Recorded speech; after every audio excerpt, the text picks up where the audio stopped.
Alrighty, I've watched the video for the raid dungeon of Syrcus Tower, and we are walking into it now. Got the queue popped. There's stairway, curving stairway to either side, that going past this kind of tall archway with a crystal growing inside of it.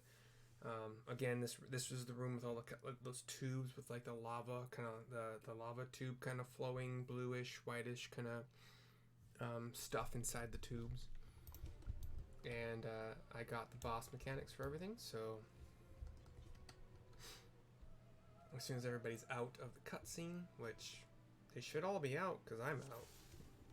I don't exactly have a different cutscene than anybody else, especially because this is the first time this character's been in there, so my cutscenes would be longer. But you run up the staircases. Either one, I suppose, works, because some people went right, most people went left. And, oh, maybe left was the right one, because everybody here... Yeah, left seems to be the correct one, quote-unquote. We are approaching a platform along a bunch of again, just gigantic open areas, but this platform has a dragon, a bunch of, like, kind of snakish kind of monsters, and a couple other kind of monsters, casters. Looks like my tank in Group B seems to be picking up most things here. Not taking any damage right now for some reason. I'm a bit worried what happens when somebody starts taking damage. There we go. There's some damage.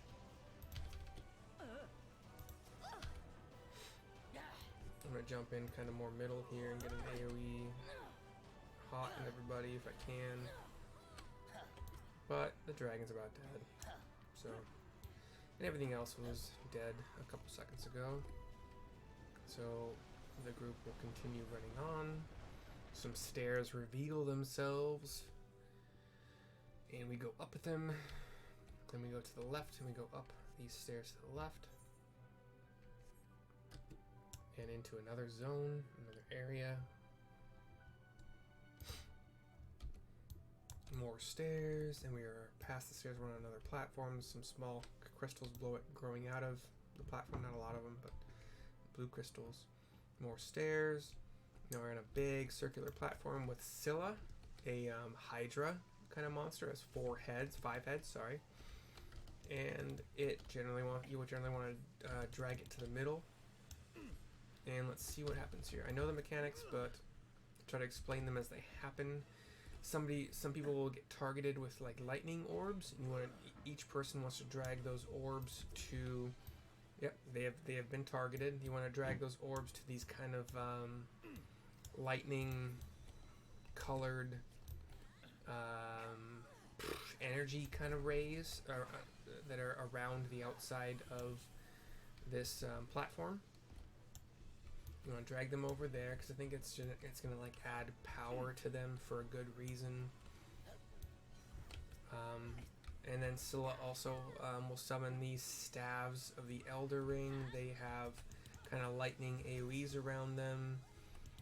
They kind of float around the platform. They'll continue to do AoEs. I'm gonna get out of shit. Why am I dying? Let's get everybody in this AoE here if we can. Nope, shoot it. Oh god. I didn't get hit by it, that's cool. But yeah. You can generally just focus down Scylla, the boss. But geez, you're far away. Why the heck are you over there? Let's put one on you. We'll give you some heals here. You're frozen. I believe there's a mechanic here where people turn into frog. Oh. Wait, why am I? Oh gosh, I'm frozen. So I'm frozen. I had an ice orb on me, which I don't remember from. I know that some people turn into frogs, and those frogs have a fire breath, and that fire breath can unfreeze people. Aside from that, I don't remember what the mechanic is for the frozen shit. I know lightning orbs. You want to kite into the lightning streams around the edges of the platform. You know, the staves of Elder Ring. Oh, I have a fire. So I want to do a fire into an ice person, I think. I don't recall. I'm running. Is anybody frozen around me? And boss is dead. The fire, I think, was supposed to be able to free people from their iciness. Honestly, I really just remember the lightning part of that, so that's my bad for not remembering good. Not good memory. Sweet summertime, night moves, working on the night moves. Ba-da-ba-ba, someday you'll learn. We got a few acherons, which are kind of like just larger humanoid kind of shapes with their swords. And there's some ads that are summoned that are kind of just those floating eye kind of ads.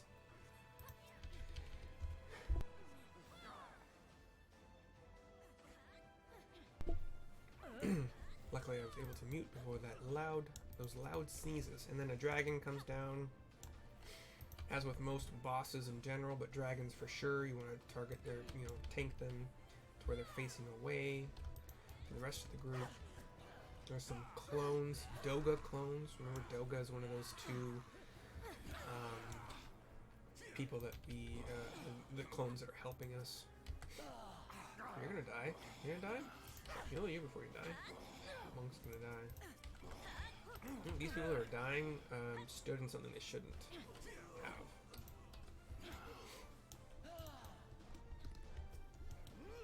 Probably were hit by the dragon breath.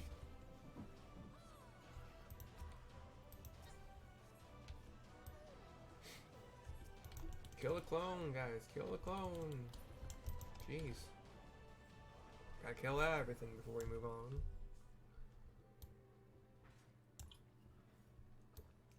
Everybody must kill the clones. We'll run up some more stairs into a new zone. And then we jump on this little launch pad that puts us onto a new large circular platform with Glyasa Labolas as the boss. A, kind of giant humanoid shape that is punching as its main damage dealing method, apparently.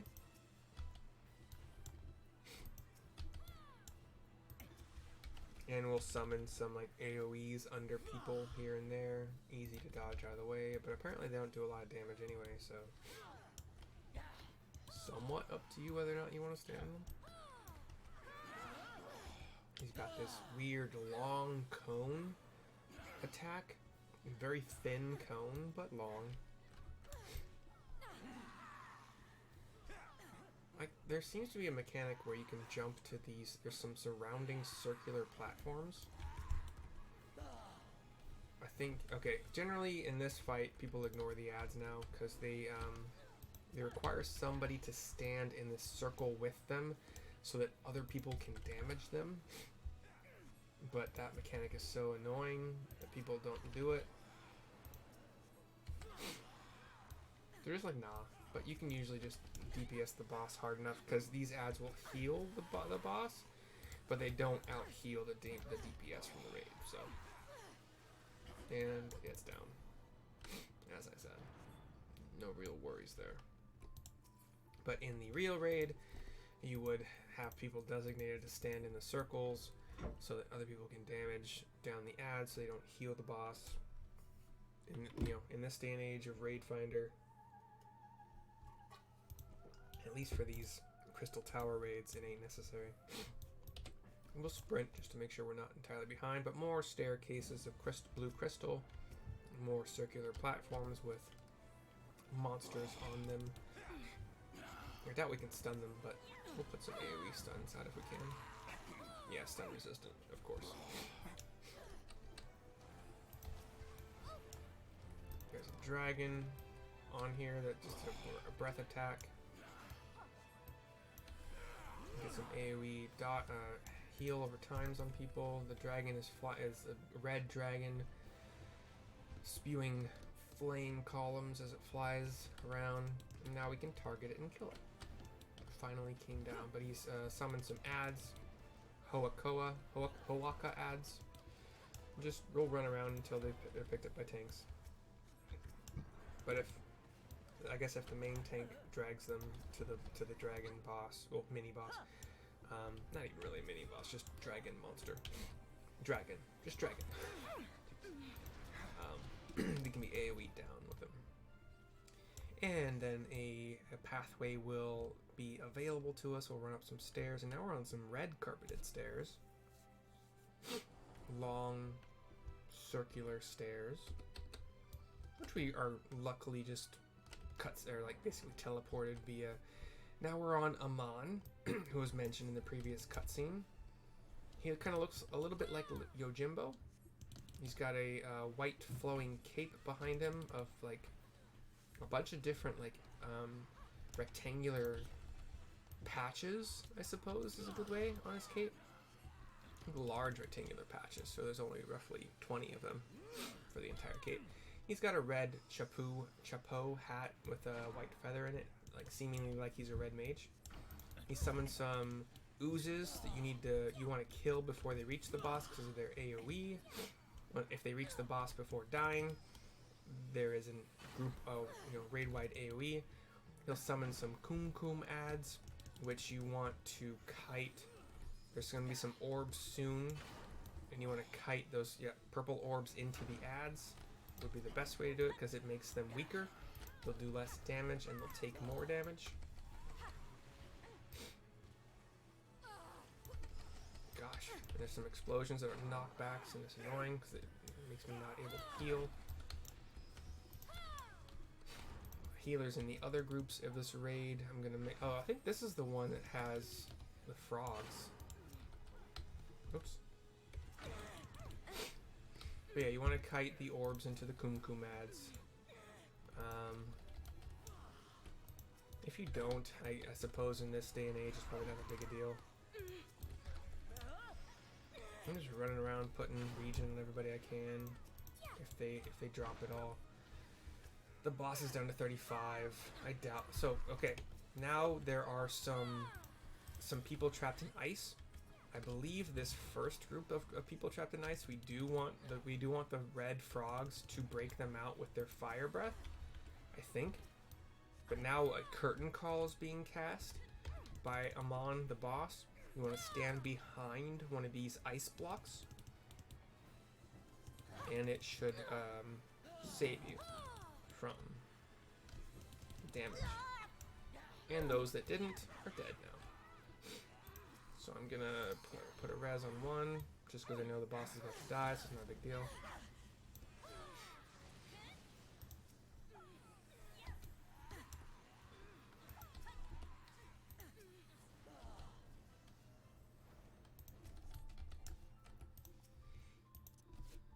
I'll res this guy, Esteban.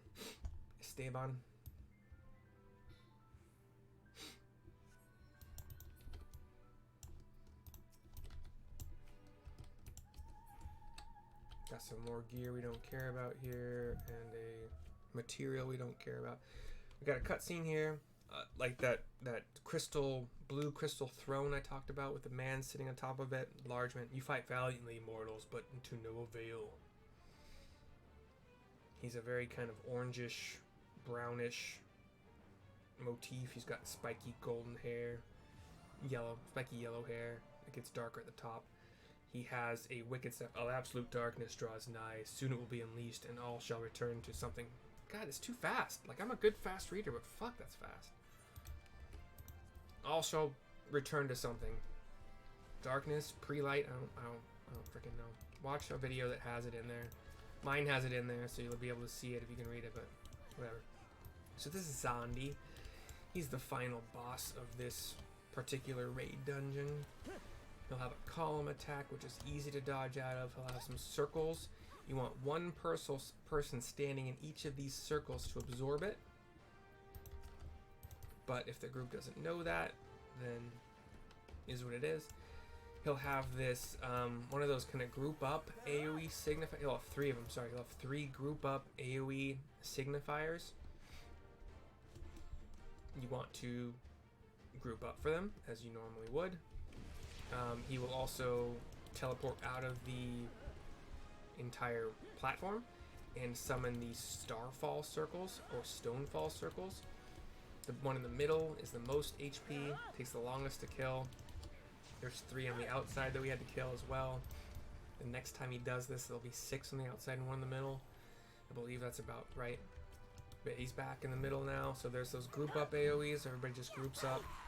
And you want to be standing on these for the next part, because the next part will be him summoning or using an ancient quagga, so quake basically.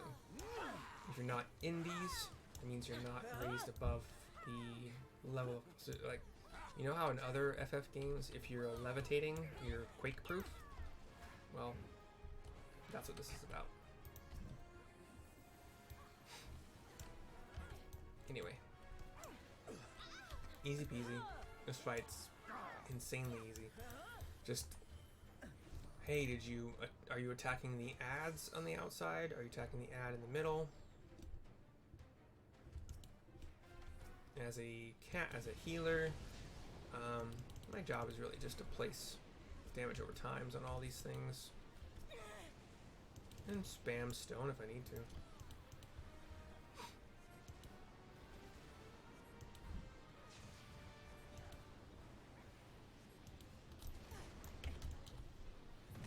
Okay. My basically fast cast cooldown is almost useless apparently. And then another group up AoE thing, which will result in another zone that will levitate us to make us avoid the quake that immediately follows. This black mage is just not getting it. Hey, you're all standing on this thing. Why? Why are you standing on this thing? Because it stops us from dying? Maybe you should do the same? Maybe? I don't know. Maybe? I don't know. Maybe if everybody's doing it, you should do it? You know, peer pressure generally isn't the thing you want to go with. And that is Syrcus Tower, the raid. Zondi falls to the ground. His wicked, like,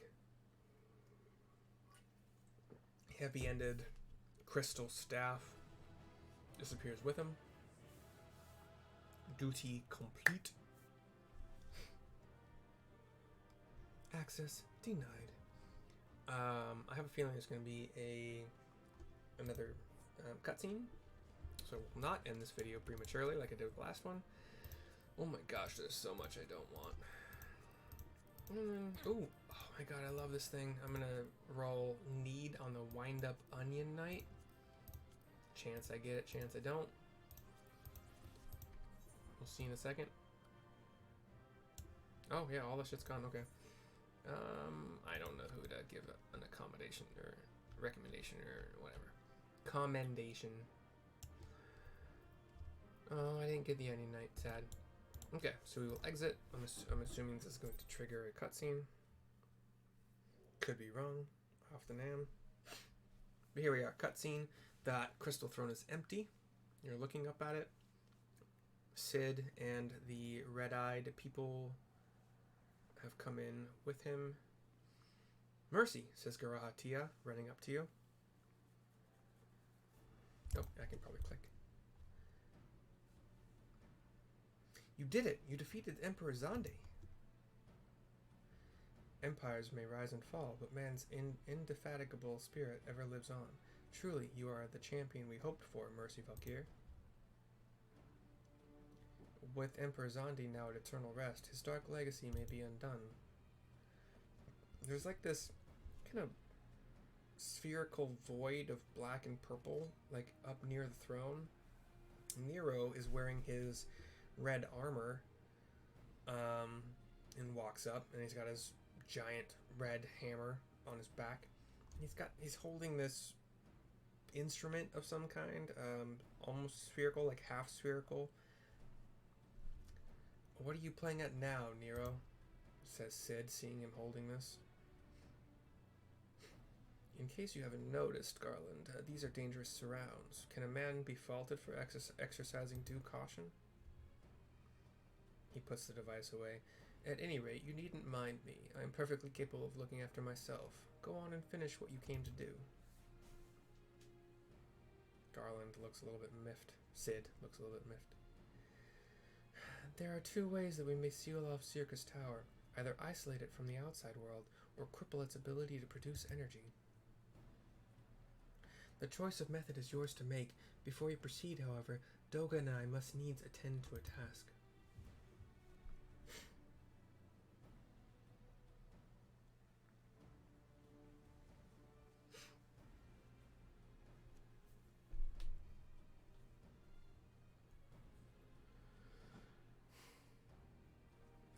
They walk toward that distortion, that spherical kind of purplish darkish void. That distortion, what is it?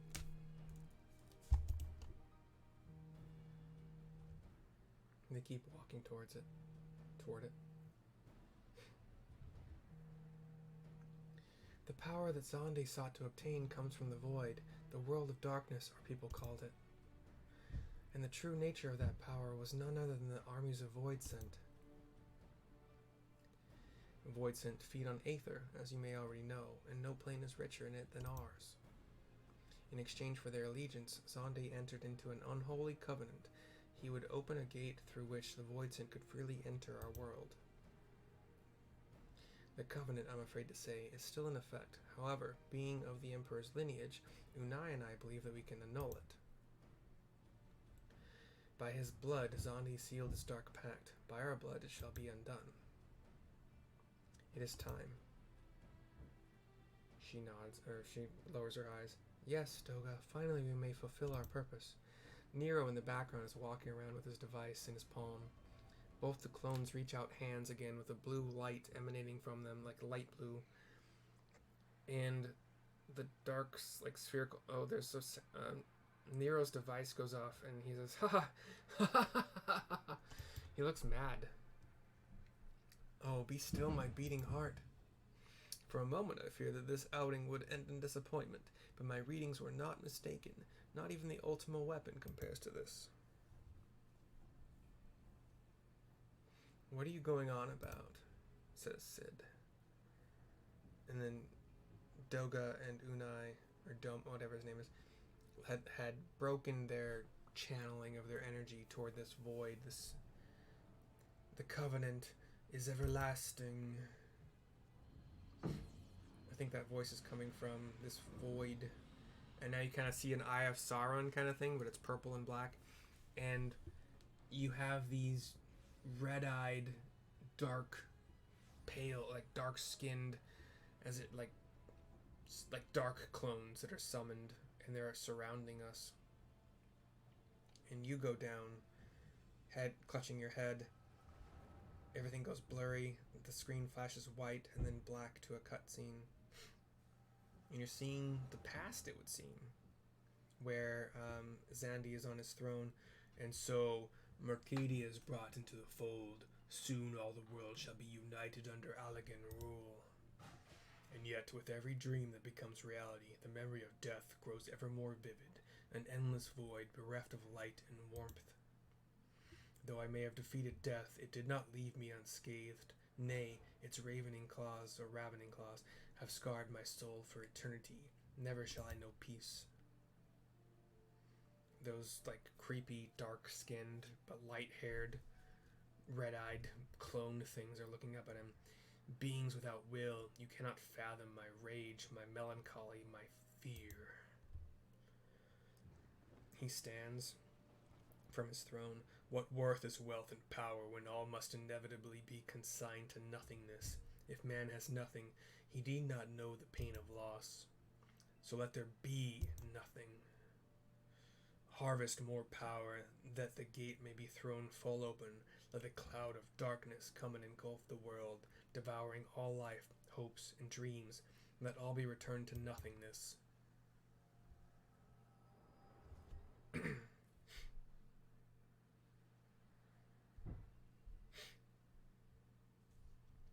And your vision is done.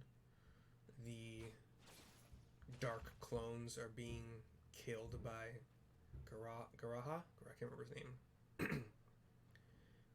Garaha, yeah. Mercy, pull yourself together. More clones surrounding you, just kind of popping out of nowhere. Is there no end to them? What in the seven hells is happening? And he gets a headache. Ah, not now, damn it! The clones are attacking Sid. He's dodging and blocking and slashing with his gunblade, it looks like? Yeah, gunblade. Cool. Go Sid. But the three of them kind of thrust like energy spheres at him and knock him down, but Nero actually comes and attacks them. He's also got a gunblade. So he doesn't have his gigantic two-handed hammer thing. More clones just keep popping out of nowhere. Nero, were they part of your grand plan too? Save your japes, Garland. I didn't put up with your arrogant face to play with worthless clones. The clones start radiating that dark and purple energy. Something controls them, a void scent, and no ordinary one at that. Doga, says the Unai clone. He's lifted in the air into that giant kind of like Eye of Sauron purple and black void, and he's just sucked through it. And then a beam of dark purple energy lashes out at Unai, and it grabs her arms. Confound it, without them there's no way to master the darkness, says Nero. That power is mine. He has an agenda, of course. He tries to charge to help Unai, gets blocked by a couple clones, throws his sword, his gunblade, and then leaps up to try to reach Unai's hand, but oh shit. Now he is sucked into the void as well with her. Nero, says Sid, as he's sucked in. He looks surprised and afraid. The covenant shall be honored, says the void. I am the cloud of darkness. I shall devour your light and return this world to the void. And then the Eye of Sauron looking purple and black void just winks out of existence, and the clones that are still not damaged, not killed, all fall to the ground. And then Garaha's headache wanes. Damn it, the rift is gone. What are we supposed to do now? As much as it pains me to leave without them, there's precious little we can do. Let us return to the find and consult Rambrose.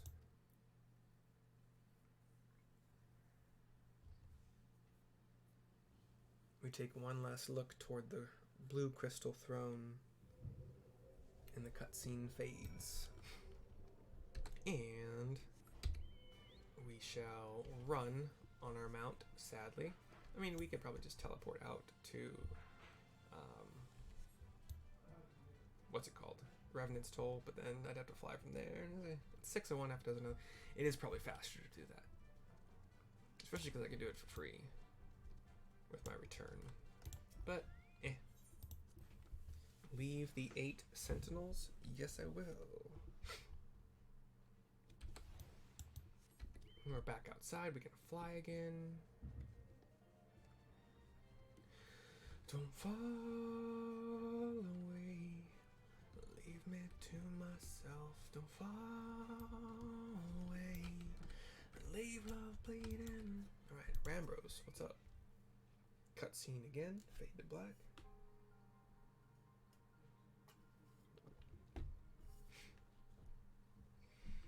All this happened within the tower. Gods preserve. The rift that manifested before the throne was a void gate. Of this I am certain. There exist myriad kinds of void scent. The more powerful the being, the larger the gate must be for it to pass through. 'Twould seem that Zondi sought to open a gate of unprecedented proportions, one that would allow this cloud of darkness entry into our world. Fortunately for all mankind, he did not succeed. I shudder to imagine what this void scent is capable of. However dreadful it may be, we cannot abandon our friends. Is there no way to save them? I will not lie to you, Master Garland. This situation is bleak. Though void scent can enter our world, instances of men entering the void have never been documented. It pains me to give voice to my fears, but we do not even know whether our friends are still live. Damn it, I feel so helpless. No, I refuse to give up. We must save Doga and Unai, says Garaha. We share the same eye, 'tis true, but this is not what motivates me. Above all, I wish to help them to fulfill their mission, a mission whose burden they have borne for thousands of years, and besides, we cannot leave matters as they are. So long as Zandi's dark covenant is binding, our world is in danger. 'Tis our duty to prevent the worst from coming to pass. Garaha, ever since meeting Unai and Doga, you have not quite been yourself. Tell me true, is all well with your eye? I honestly cannot say. I know only that there is a memory that I must recall. As a child, my father told me that the truth of our eye rests with Alag. The answer eludes me still, but one day I will find it. I am with Garaha. However slim the odds, we must try to save Unai and Doga. I, and that bastard Nero as well, if only to make certain that he won't make any more mischief.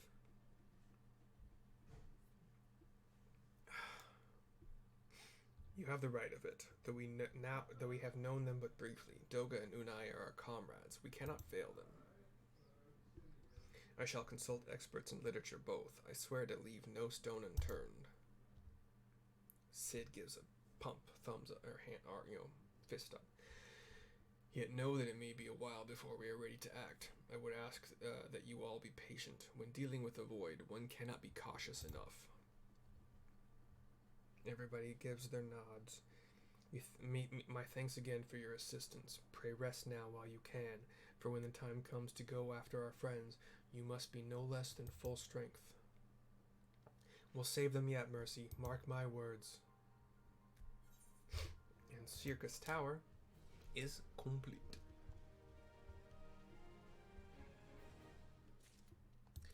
That's the end of this video. I have to pee. We'll see you later.